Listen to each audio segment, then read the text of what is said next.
Way to go, buddy.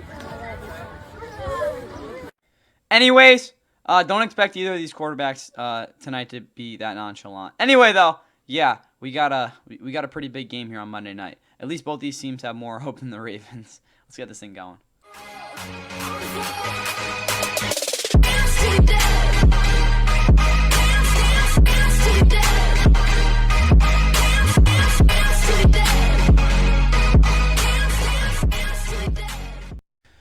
And with that, what is going on, guys? Welcome back to the Fun NFL. Please like and subscribe. I hope you guys enjoy the Week 5 Monday Night Football prediction, as we will be going through this game, telling you it's all that's going to happen. There's only one game this week. Next week, though, and the week after that, we will have doubleheaders. So back to that the next couple of weeks. Again, as you all know, first week with buys. Sunday's been pretty wild so far for me. But anyway, this matchup is probably one of the better matchups of the week, as the Kansas City Chiefs, who had the Duval County for only this third time, actually, I think, if I'm not mistaken, under Mahomes. The past 2 times they've won, which we'll get to in a little bit. But the Chiefs come this one at 2-2 off of back-to-back wins again. As you all know, they started at 0-2, losing 2 tough games to both the Chargers in Sao Paulo, Brazil, and again the Eagles in Week 2. But again, the past 2 weeks their offenses looked somewhat better. More really last week, where they destroyed the Ravens, winning by 3 scores in the end of that one. It was really worse than that. But still, Chiefs offense looks like it's back. Rasheed Rice should be again he'll be coming somewhat soon. But again, the return of Xavier Worthy has made this offense look a lot more respectable. Meanwhile, for the Jags, they come in at 3-1. They've been a pretty pleasantly surprising start for them, but realistically, they haven't really played a complete game yet this season. I mean, again, probably Week 1, but outside of that, not really going to see that. Trevor Lawrence has had some good moments, but really hasn't been great. Travis Etienne has been a difference maker for this offense, though. On top of the fact that this defense at times has looked like an elite unit, if they can play like that against the Chiefs, who knows what will happen in this game again? Is they're this looking on the up and up. Will that actually be how this game plays out? We'll just have to wait and see for that. But again, like I said, Mahomes has visited Duval County twice. The first time was back in 2019. They start the season where he threw like 4 touchdowns or something. They blew him out. It was like 40-26 was the final score, though.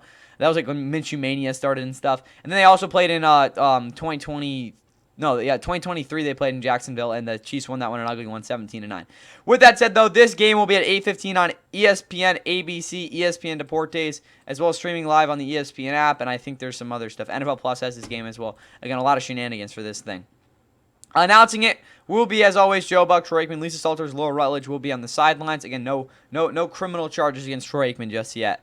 Duval County weather, though, we got 77 degrees. Again, 9-mile perlins, partly cloudy. Though I know, like, not morning, but like earlier in the day, it's not supposed to be the greatest. So just be ready for that again if you're going to this game.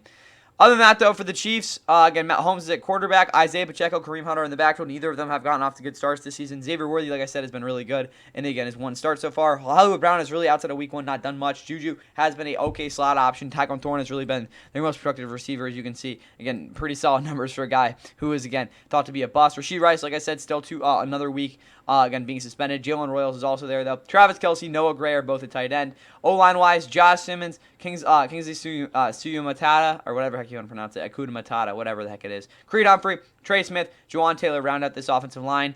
For this defense, you have George Karlaftis and Mike Dana off the edge. Charles Omenihu and Aston Gillette will probably get a lot of run there as well.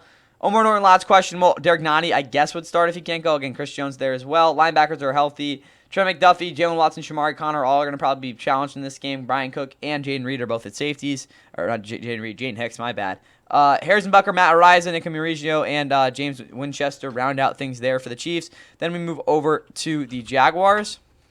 And for the Jaguars, I don't even know how to pronounce it. No, it's the Jags. Trevor Lawrence at quarterback, Travis Etienne Jr., Brashard Jude in the backfield. Where is Etienne in running? He's a third, huh? He's been pretty freaking good. But you do have Brian Thomas, Travis Hunter, who again is going to get actually a decent amount of targets this week. I'm going to tell you that for sure. Diami Brown and Parker Washington are there. Tim Patrick really hasn't gotten many snaps this season. Brendan Strange, tight end. Johnny Mutt's also there. O-line is healthy-ish. Again, White and Mullum is the only questionable guy, but he wouldn't even play anyway. But yeah, pretty good offensive line so far this season. Trevor Walker's questionable. Emmanuel Ogba would start. If he can go, Dwayne Smoot will get snaps anyway, though. Eric Armstead and Devon Hamilton are the defensive tackles, with Josh Allen also there, healthy off the edge. Fayese Luakon, Devin Lloyd have been really fun to watch. Dennis Gardick has done a lot of good things as well when he's been healthy. Jarian Jones has done a decent job. Tyson Campbell's had a solid start. Jordan Lewis has been really good. Andrew Wingard, Eric Murray haven't been awesome, but again, they've been able to hold the fort down. Cam Little, Logan Cook, kicker and punter, parking Washington, and Rashard Tuden are the returners, with Ross Magic doing the long snapping for the Jaguars. Anyway, though, for this game, I'm going to put this one in a must-watch. I think, again, it's not like so hot, like crazy good Monday Night Football matchup, but I think it is a game that, again, a lot of people are going to just, want to tune into, because it's two really solid teams so far this season that, again, should be giving you decent football. And, again, it's just a game that, again, I think, I'm going to want to tune into. Anyway, though, considering who the Jags have next week, again, it's nothing crazy. Like, they're playing, who are even playing next week? I can't tell you who they're playing. Is it the Cardinals? I don't think it is. They're playing the Seahawks. Considering they have the Seahawks next week, and the Seahawks are pretty dang good, at least from what we know. This is definitely a game that's going to be big for them. But the Chiefs, I just feel, at least offensively, are going to have more things going together. Again, they're going to have really their all their eggs together, or all their ducks in a row. I think that's the best way to put it.